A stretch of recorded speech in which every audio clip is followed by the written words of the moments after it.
Hello viewers, welcome to our YouTube channel. So ఈరోజు మనతోటి అంతర్జాతీయ దుర్గ చైతన్య సంఘ అధ్యక్షులు సత్యనారాయణ మూర్తి గారు ఉన్నారు. సో గురువు గారితో కొన్ని ఇంపార్టెంట్ టాపిక్స్ అడిగి తెలుసుకుందాం. సో నమస్కారం సార్. నమస్కారం సార్. సార్ అంటే ఇంకొన్ని రోజుల్లో అమ్మవారి దీక్షలు స్టార్ట్ అయిపోతున్నాయి కాబట్టి సో దుర్గ గుడి గురించి, అలానే ఈ దీక్షలో సో ఎలాంటి నియమాలు పాటించాలి, సో ఈ టాపిక్స్ మీద మనం మాట్లాడుకుందాం సార్. ముందుగా అసలుకి దసరా అంటే ఏం చెప్తారు సార్?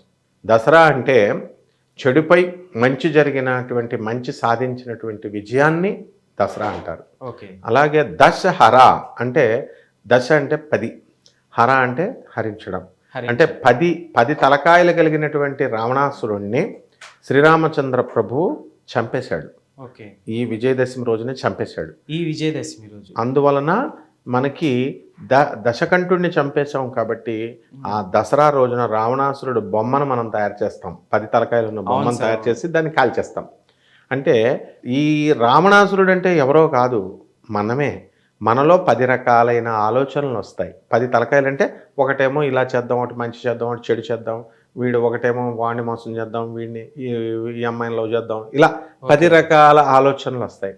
అందులో మంచి ఆలోచనలు కాకుండా చెడ్డ ఆలోచనలు వచ్చినప్పుడు అటువంటి దుష్ట ఆలోచనల్ని తీసిపరేయడమే రావణాసుర సంహారం అని అర్థం అన్నమాట. ఓకే. అలాగే స్త్రీ శక్తిని మనం గౌరవించడం, పూజించడం దసరాలో ముఖ్య ఉద్దేశం. దీన్ని ఫెమినైన్ ఎనర్జీ అంటాం. భగవత్ తత్వాన్ని మగ శక్తిగా, ఆడశక్తిగా మనం పూజ చేస్తాం. పాజిటివ్ ఎనర్జీ, నెగిటివ్ ఎనర్జీ అని ఎలాగ అంటామో, పాజిటివ్ ఎనర్జీ అంటే దేవుళ్ళు దేవతలు, నెగిటివ్ ఎనర్జీ అంటే దెయ్యాలు భూతాలు ఇలాంటివి. సో మళ్ళీ ఈ పాజిటివ్ ఎనర్జీలోనే భగవంతుడిలోనే మనకి 2 రకాలు ఉంటాయన్నమాట. భగవంతుడిని మగాడి కింద, తండ్రి కింద పూజిస్తాము, తల్లి కింద పూజిస్తాము, పిల్లల కింద పూజిస్తాము.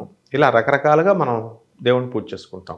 తండ్రిగా పూజించేటప్పుడేమో మనము ఈ విష్ణుమూర్తి కింద, శివుడి కింద పూజ చేస్తాం.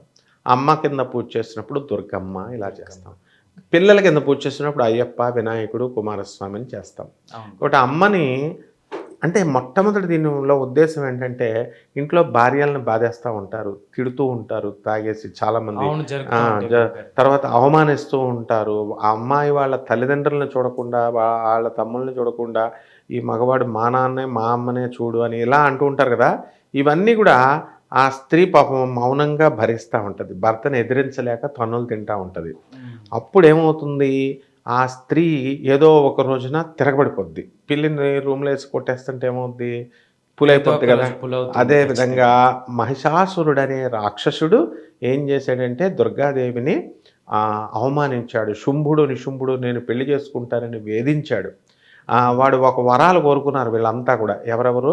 చండు, ముండు, శుంభుడు, నిశుంభుడు, ధూమ్రలోచనుడు, రక్తబీజుడు, మహిషాసురుడు. పెద్ద లిస్ట్ అడుగుతారు. ఆ లిస్టులో ఈ ఆడది నన్ను చంపకూడదు అని దేవతల చేత నాకు చావు లేదు, పిల్లల చేత చావు లేదు, ఇలా అన్నీ అడుగుతాడు. కానీ ఆడది నన్ను ఏం చేస్తుందిలే, బలహీనురాలు అని చెప్పి ఆడదాని వల్ల చావు లేదు అనే కోరికను కోరుకోవడం మర్చిపోతాడు మహిషాసురుడు. గర్వంతో, మతంతో.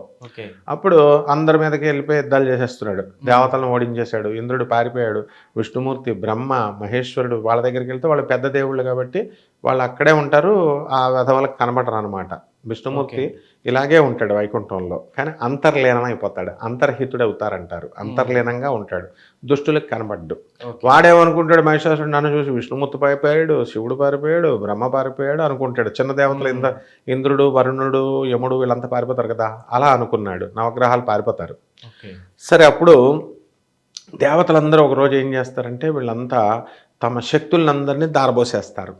ఇంద్రుడు ఏం చేస్తాడు, తన శక్తి ఇంద్రుడి శక్తి ఇచ్చేస్తాడు. ఇంద్రాణి అంటే ఇప్పుడు నేనున్నాను, నాలో కదిలే శక్తి ఉంది, నా శక్తి ఇచ్చేసాను కొంత. అలా ఇంద్రుడు ఇంద్రాణిని ఇచ్చాడు తన శక్తి. బ్రహ్మదేవుడు బ్రాహ్మీ శక్తిని, విష్ణుమూర్తి వైష్ణవి, శివుడు శివాని, రుద్రుడు రుద్రాణి, అలా మొత్తం దేవతలు, కుమారస్వామి కౌమారి, అలా అందరి శక్తుల్ని ఇచ్చేస్తే ఆమె ఒక రూపం అయిపోయింది. ఆ శక్తి అంతా కూడా ఒక ఆడదాని రూపం అయిపోయింది. ఆవిడే దుర్గ. అంటే సర్వదేవతల యొక్క శక్తి అంతా కలిసి ఒక రూపం కింద మారింది. ఆమె మన బెజవాడ కనకదుర్గమ్మ తల్లిగా ఎదిగింది, తయారైంది. అప్పుడు ఆమె ఈ మహిషాసురుడిని శుంభుడిని నిశుంభుడిని చండుడిని ముండుని దుష్టులందరినీ వేసి పడేస్తుంది అనమాట. ఓకే. అది దసరా అంటే. సో అది అలా దసరా జరుపుకుంటారు అనమాట. సో అయితే గురువుగారు అయితే ఈ దసరాలో చాలా మంది మాలలు వేసుకుంటారు కదా. సో ఈ మాల అనేది ఎలా ధరించాలంటారు? భవానీ మాల అంటారు దీన్ని. అవును, భవానీ మాల అంటుంది. మన అయ్యప్ప స్వాములు వేసుకునేది అయ్యప్ప మాల, అలాగే భవానీ మాల, శివమాల అని శ్రీశైలంలో వచ్చేసింది. ఓకే. మన భవానీ మాలకి దీన్ని రాచకొండ కామేశ్వర శర్మ గారు అని చెప్పేసి మా చిన్నప్పుడు ఆయన ఆ కింద గుళ్ళో ఉంటారనమాట, శివాలయం ఉంటుంది, విజయేశ్వర స్వామి దేవాలయం అని. అందులో ఒక పూజారి గారు, ఆయన మన బెజవాడ కనకదుర్గమ్మ తల్లికి ఈ మాలను విధానాన్ని సృష్టించాడు, ఫస్ట్ ఫౌండర్ ఆయన. ఓకే. అప్పుడు వాళ్ళంతా ఏం చేశారంటే మాల ఎర్రమట్టలు వేసుకోవాలా, ఎర్రమాల పగడమాల వేసుకోవాలా, గంధం బొట్టు పెట్టుకోవాలా, ఎర్ర బొట్టు పెట్టుకోవాలా, కుంకుమ బొట్టు పెట్టుకొని నియమాలు ఉన్నాయన్నమాట. ఓకే. ఆ నేల మీద పడుకోవాలా, బ్రహ్మచర్యం పాటించాలా, అయ్యప్ప స్వామికి ఏం నియమాలు ఉన్నాయో అవన్నీ అది పెట్టేసి చండీ హోమం ఆఖరి రోజున 41 రోజుల పాటు చేసుకోవాలి, మండల దీక్ష అని చెప్పేసి మండల దీక్ష తర్వాత చండీ హోమం చేసుకోవాలని చెప్పి కొండపైన చేసేవారు. గిరి ప్రదక్షిణ మన ఆ చుట్టుకుండ అని ఉంటుంది బెజవాడలో, కొత్తపేట 1 టౌన్ అంతా తిరిగేవారు, ఇంద్రకీలాద్రి పర్వతం చుట్టూ ప్రదక్షిణలు చేసేవారు. ఇప్పుడు అరుణాచలం గిరి ఎలా ఉందో అలా మన బెజవాడ కనకదుర్గమ్మ గిరి ప్రదక్షిణ కూడా ఉంది. అప్పుడు లాస్ట్లో హోమాలు చేసేవారు, మాలలు తీసేసేవారు బెజవాడ గుళ్ళో. అప్పుడు ఏం చేశారంటే గుడి వాళ్ళు కూడా సపరేట్గా ఇంకోటి స్టార్ట్ చేశారు. అంతవరకు అతను స్టార్ట్ చేసేంత వరకు గుడి పైన ఆ హోమాలు అవన్నీ ప్లేస్ ఇచ్చారు దేవస్థానం వాళ్ళు. వాళ్ళు కూడా దేవస్థానం కూడా స్టార్ట్ చేసుకుంది కాబట్టి 2 డివైడ్ అయిపోయినాయి. రాచకొండ కామేశ్వర శర్మ గారు తయారు చేసిన భవానీ మాలలు, దేవస్థానం వాళ్ళు తయారు చేసిన భవానీ మాలలు. ఇప్పుడు ఇంకా కొంతకాలం అయిపోయిన తర్వాత ఆయన ఇప్పుడు చనిపోయారనమాట. మేమంతా వాళ్ళతో తిరిగేవాళ్ళం చిన్నప్పటి నుంచి. బెజవాడ కనకదుర్గమ్మ గుడిలోనే పెరిగాం. మా గురువుగారు దత్తాత్రేయ శర్మ గారు, ఈ రాచకొండ కామేశ్వర శర్మ గారు, వీళ్ళంతా నాకు తెలిసిన వాళ్ళే. మా ఇప్పుడున్న మన బెజవాడ కనకదుర్గమ్మ స్థానంలో పురోహితులు ఉన్నారు, శంకర శాండిల్య అని, ఉమాకాంత్ శర్మ, వీళ్ళంతా నా ఫ్రెండ్సే. నేను కూడా అధర్మణ మీద పండితుడిని నేను. అప్పుడు ఈ మాల తయారైంది ఈ బెజవాడ దేవస్థానంలో, వాళ్ళు కూడా పెట్టారనమాట. ఇప్పుడు ఈ మాలలో ఏమైందంటే ఏం చేయాలి, ఒంటిపూట భోజనం చేయాలి, చన్నీళ్ళతో స్నానం చేయాలి, తలంటు స్నానం ప్రొద్దున్నే. ఓకే. చేసిన తర్వాత మళ్ళీ శాకాహార భోజనము, ఉల్లిపాయ వెల్లుల్లిపాయ కూడా వేసుకోరు, వెల్లుల్లిపాయ కూడా తినరు అని వింటుంటారు. Same to same. అలాగే మితాహారము అంటే లిమిటెడ్గా తీసుకోవాలా, ఒంటిపూట భోజనం చేయాలా, భజనలు చేస్తాము, ఓం శక్తి, ఓం దుర్గా, జై జయ దుర్గా, ఓం శక్తి, జై జయ శక్తి, ఓం అలా గౌరీ, జయ జయ గౌరీ, ఇలాగా మనం భవానీ అయ్యప్పకి ఎలాగా స్వామి శరణమయ్యప్ప అని ఎలా పడతాం, ఇక్కడ జై దుర్గా, జై జయ దుర్గా అని అందరికీ అర్థం అవ్వాలి కదా. అప్పుడు శ్లోకాలు అవన్నీ అందరికి అర్థం కావు, సింపుల్గా ఉండడానికి ఈ స్లోగన్స్ అన్ని తయారు చేసి పాడతారు. గురుగారు అట్లానే ఒక చిన్న సందేహం అన్నమాట. ఇప్పుడు అయ్యప్ప మాల్లో, ఇప్పుడు భవానీ మాల్లో ఉల్లిపాయ అనేది ఎందుకని తినరు, వెల్లుల్లిపాయ? సో చాలా మందికి డౌట్స్ ఉంటాయి, చిన్న డౌట్సే, కాకపోతే ఎందుకు తినరంటే ఏం చెప్తారు? ఉల్లిపాయ వెల్లుల్లిపాయ ఏం చేస్తాయంటే సెక్స్ కోరికలను పెంచుతాయి. ఓకే, అందువలన తీసుకోరా? ఆ యొక్క దాన్ని ఏమంటారు, సత్వగుణము, రజోగుణము, తమో గుణము అని చెప్తాం. ఓకే. మనం ఇంటర్వ్యూలు ఇచ్చేటటువంటి పంతులు గారు వాళ్ళు చెప్పలేక సిగ్గుపడి ఏం చెప్తారు, సెక్స్ కోరికలు అని చెప్పలేక తమో గుణాన్ని పెంచుతాయి, రజోగుణాన్ని పెంచుతాయి అంటారు. మామూలు ఇప్పుడు స్టూడెంట్స్కి ఏం అర్థమవుతాయి కాబట్టి ఈ కామ కోరికలను పెంచుతాయి కాబట్టి మనకి వెల్లుల్లిపాయ అవాయిడ్ చేస్తాం, వెల్లుల్లిపాయ ఇవి. అప్పుడు సెంటియంట్ ఫుడ్ని తీసుకోవాలా.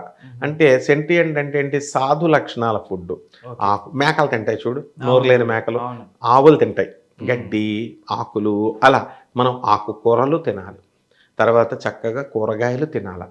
అంతేగాని మటన్లు, చికెన్లు తింటే మనం మదం ఎక్కువైపోద్ది అనమాట, మహిషాసురుడిలాగా అయిపోతాం మనం. మహిషాసురుడు లాంటి వాళ్ళం మనం. మానవులంటే మహిషాసురుడు లాంటి వాళ్ళు. కామం, ప్రతి ఒక్కడు కూడా ఏం చెప్తాడు, మేము చాలా మంచివాళ్ళం అండి, మేము చాలా మంచివాళ్ళం అండి అంటారు. నో, మేము పాపం చేయలేదండి అంటారు. పాపం చేస్తేనే మానవ జన్మ వస్తుంది. అయితే అలా అని బాధపడక్కర్లా, మనం మంచి పనులు చేస్తూ ఇక్కడ ఆ పాపం పనుల కంటే కూడా మంచి పనులు ఎక్కువ చేస్తూ ఇవి తగ్గించేయచ్చు. అందుకోసం మహిషాసురుడు లాంటి మనము మనలో నుంచి ఈ చెడ్డ కోరికలన్నీ తీర్చేసి పరిపూర్ణమైన దేవతామూర్తిగా, మహామనీషిగా మనల్ని అమ్మవారు తయారు చేస్తుంది. ఇదే దసరాలోని ఈ మాల వేసుకోవడంలోని పరమ ఉద్దేశ్యం. ఓకే. గురుగారు అట్లని ఇప్పుడు అయ్యప్ప మాలకి నల్ల దుస్తుల్ని ఎక్కువ ప్రిఫర్ చేస్తుంటారు. అట్లానే ఇప్పుడు దుర్గా మాతకి వచ్చేసి రెడ్ కలర్ అనేది అవును, రెడ్. ఓకే, ఎందుకని ఇలా ప్రిఫర్ చేస్తారంటే అంటే రజోగుణం, ఎరుపు తెలుపేమో సత్వగుణం, ఎరుపేమో రజోగుణం, ఓకే నలుపేమో తమోగుణం. ఈ అంటే కోరికలు ఎంతసేపు అమ్మవారి సాధన, ఏ అమ్మవారైనా సరే, లక్ష్మి, సరస్వతి, పార్వతి, దుర్గా, ఇవందరూ ఒకటే. వీళ్ళందరూ కూడా మాయాస్వరూపం, మాయాస్వరూపిణి. యా దేవి సర్వభూతేషు మాయా రూపేణ సంస్థిత, నమస్తస్యై నమస్తస్యై నమస్తస్యై నమో నమః. మాయ అన్నమాట అమ్మవారంటే. అందుకని కోరికలు, అమ్మ నాకు పెళ్ళం కావాలా, అమ్మ నాకు బిల్డింగ్ కావాలా, అమ్మ నాకు ఉద్యోగం కావాలా అని అడిగితే అన్నీ ఇచ్చేస్తుంది. మరి అవి కాకుండా ఇంకొకటి కూడా ఇచ్చగలిగే కెపాసిటీ అమ్మవారికి మాత్రమే ఉంది, అది మోక్షం. మరి మగదేవుళ్ళని తీసుకున్నాం అనుకో, విష్ణుమూర్తి, శివుడు, కుమారస్వామి, వినాయకుడు, వీళ్ళంతా వీళ్ళు అమ్మవారిచ్చే అంత స్పీడ్గా ఎవరు ఈ భౌతిక కోరికలు. అమ్మ నాకు కారు కావాలా అంటే మీ నాన్న ఇస్తాడా, మీ అమ్మ ఇస్తాడా? ముందు ఏదైనా నీకు డబ్బులు కావాలనుకో, చిన్నప్పుడు అమ్మ నాకు 10 రూపాయలు కావాలంటే మీ నాన్న అయితే రీజన్స్ అడుగుతాడేమో, వీడు సిగరెట్లు కాల్చేస్తాడేమో, వెళ్ళని ఎందుకురా ఏంట్రా అంటాడు, భయపడతాడు. తల్లి అయితే దొంగచాటుగా పాపం మీ నాన్నకు తెలియకుండా ఎలాగోలాగా నువ్వు ఏం చేసినా సరే నా కొడుకు కష్టపడకూడదని ఇచ్చేస్తుంది. తల్లి మనసు వేరు. అందుకని తల్లికి ఎడిషనల్ అనమాట. తండ్రి ఏం చేస్తాడు, ఈ కోరికలు ఇస్తాడు ఆయన కూడా, కానీ రూల్స్ పెట్టిస్తాడు. విష్ణుమూర్తి, శివుడు, వీళ్ళంతా. అమ్మవారు ఈజీగా ఇచ్చేస్తుంది. అది కాకుండా వాళ్ళు కూడా మోక్షం ఇస్తారు, అమ్మవారు కూడా మోక్షం వస్తుంది. కాబట్టి ఈ కోరికలు అనే దానికి గుర్తు రజోగుణం అనమాట. అందుకే ఆ ఎరుపు వస్త్రాలు అనేది గుర్తు రజోగుణానికి. ఆ కోరికలు ఇది వేసుకోవడం వల్ల కోరికలు ఉండడం తప్పు లేదు, కానీ పెద్ద పెద్ద కోరికలు ఉంచుకోవచ్చు, కానీ దానికి కష్టపడాలి కదా.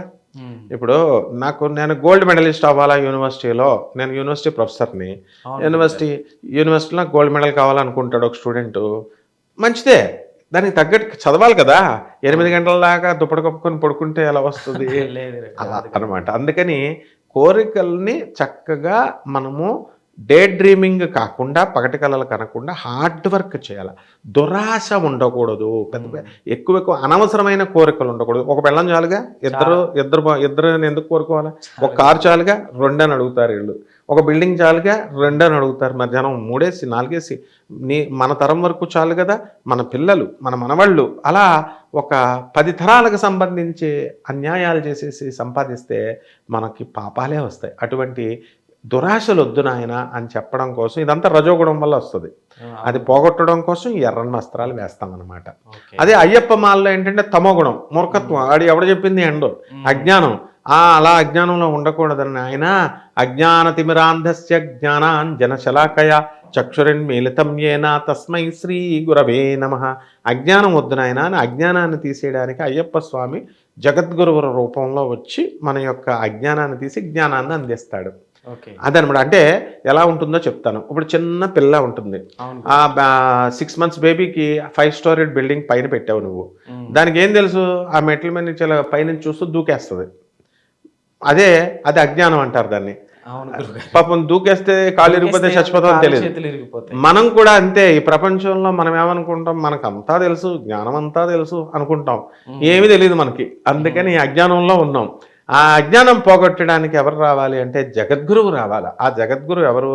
అమ్మవారు. ఆ జగద్గురు ఎవరు? పరమేశ్వరుడు. ఆ జగద్గురు ఎవరు? కృష్ణుడు, ఆదిశంకరుడు. కాబట్టి ఈ అమ్మవారే మన జగద్గురువు అయ్యి మనకి ఈ అజ్ఞానాన్ని పోగొడుతుంది. అందుకని అయ్యప్ప జగద్గురువై వచ్చి మన అజ్ఞానాన్ని పోగొట్టి జ్ఞానం పొందరా నాయన అని చెప్పడం కోసం ఈ నల్లని వస్త్రాలు అయ్యప్ప మాలలో అందుకేస్తారు. ఓకే.